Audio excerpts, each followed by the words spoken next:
Halo teman-teman semua, perkenalkan nama saya Fairul Steven Tambubolon. Saya dari kelas 11 Rumpun Alam.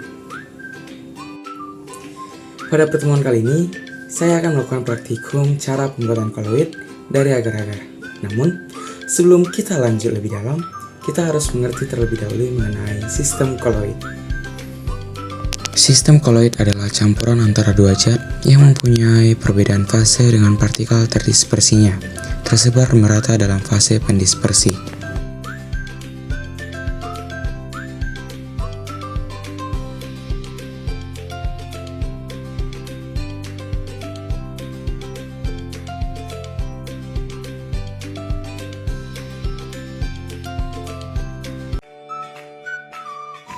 Masukkan bubuk agar-agar, gula pasir secukupnya, dan air secukupnya.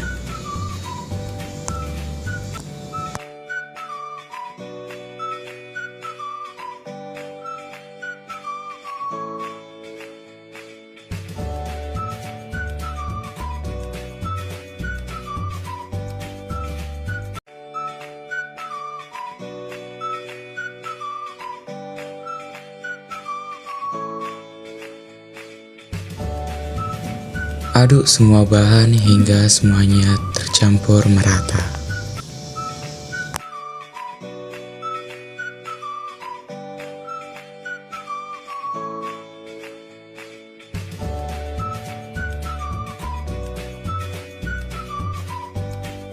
Setelah semua bahan telah tercampur merata, lalu masak hingga air mendidih.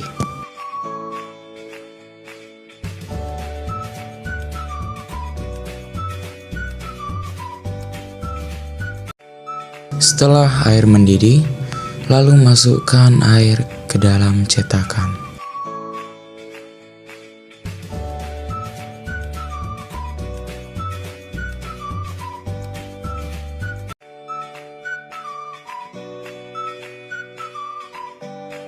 Lalu biarkan hingga agar-agar dingin dan padat.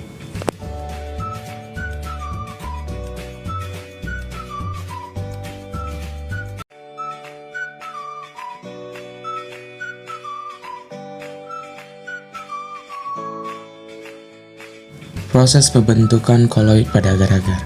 Pada pemasakan agar-agar, terjadi reaksi hidrolisis. Proses pemanasan dengan suhu yang lebih tinggi dari suhu pembentukan gel akan mengakibatkan polimer keraginan dalam larutan menjadi molekul acak.